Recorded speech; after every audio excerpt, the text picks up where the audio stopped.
prevention of thumb pain when playing Smash, and not only with Smash but with gaming in general, means considering 4 things: your lifestyle, posture and ergonomics, and how those play a role in optimizing the position of your muscles, and of course exercise. And when I say lifestyle, I mean thinking about taking breaks, thinking about your schedule, thinking about resting, getting up to walk and stretch. It's one of the simplest things that we can change, but it's not easy.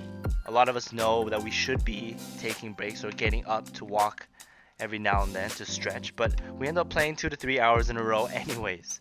And most of the time it's just because we want to keep playing or competing to improve, but we just feel that it would interrupt the flow of practice due to how long a break might take. And the reality is though that our breaks generally don't need to be longer than 5 to 10 minutes, and you can do an exercise right in your chair like this one shown.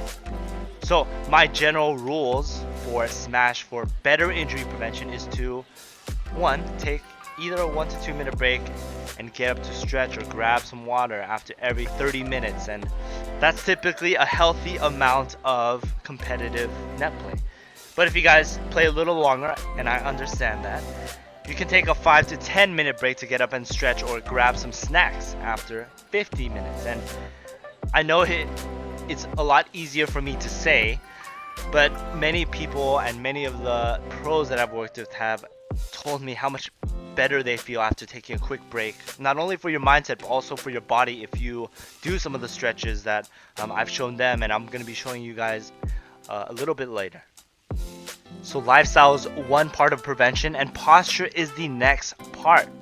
Just like in Smash, it is all about the neutral for our joints because it is the position in which there is the least amount of stress on the supporting tissues. So our muscles, our ligaments, and our tendons. But for us, that means paying attention to how we sit and the angle of our wrist. And I've written in a little more depth about this in my full guide for posture and ergonomics, and I'm going to link to that in the description. But to summarize, we need to keep our chest up. That's me showing you guys. And you want to imagine a string attached to your chest, pulling up and out. You also have to keep your chin tucked. You don't want to make a super big double chin. You just want to make sure your head's stacked over your shoulders. You also want to have your shoulders back as shown. You don't want to bring it up or down, and I go through the details as to why in the article that I've written, but basically the most common faulty position is that it's actually too far down, so we want to just bring it back.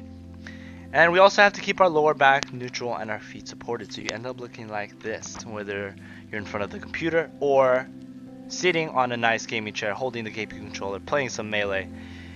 There it is, you see me on the right, and those are your rules. Those are the main things you guys have to pay attention to: chest up, chin tucked, shoulders back, and the lower back neutral. The next part of prevention is of course ergonomics. Posture's best friend, its cousin, its dad, its relatives. And ergonomics is an interesting discussion within the Smash community.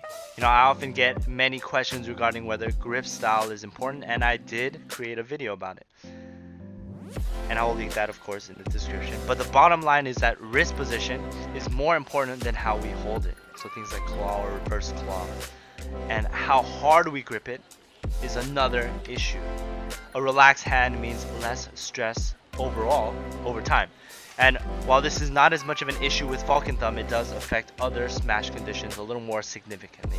So the bottom line is keep your wrist in a neutral position when you're holding your controller, because that affects what other muscles we use in the wrist when pressing buttons. And the last part of prevention is of course exercise, and that's a great segue for me into the next overall 3-step approach of Falcon Thumb. We started with prevention, and then we're going to move on to optimal loading, and exercise is a part of that because we want to be able to increase our endurance, as I mentioned, to be able to manage prolonged or longer periods of time without pain. So finally, we can get into optimal loading. So what do I mean by optimal loading? I mean that there's a right amount of tension that we can still place on our tissues even though they are technically irritated or technically damaged.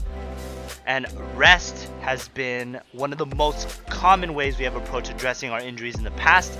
And unfortunately, while it may provide temporary relief, it doesn't address the root cause of the issue, and it's only a temporary solution.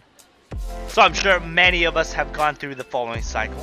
We feel some pain in our thumb or our wrist whenever we play, and we go to the doctor and he says, you know what, take a 1 to 2 week break, maybe take some medication to see how it feels. And you're like, alright, sounds good.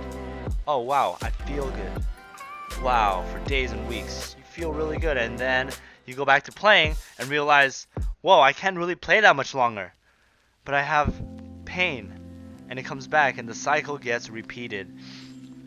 And the bottom line is, rest or medications, it's not addressing the root cause, which is likely endurance, or maybe you're not paying attention to your posture and that's causing more stress on the tendon. So this approach of rest is outdated, which is why I want to introduce you guys to the concept of optimal loading for recovery.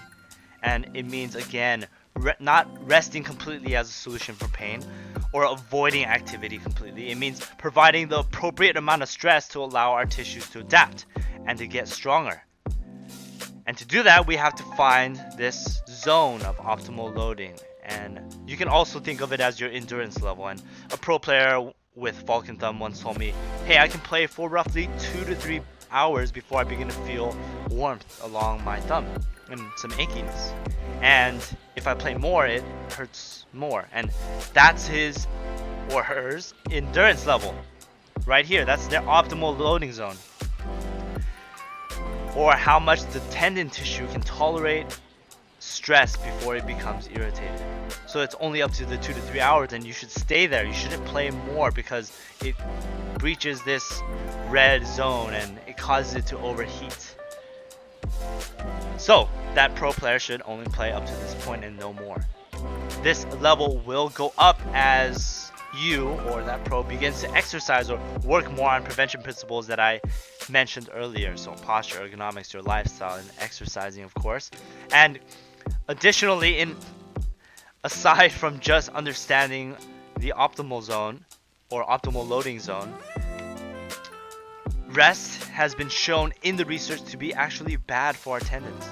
We need movement to maintain structure of the tendon, or else our strength drops, our kinetic chain, which are the muscles along the elbows and the tendon, or elbows and the shoulder, it weakens, and the motor drive changes. So we need movement every day to keep our tendons healthy, and it's all about movement and correct loading.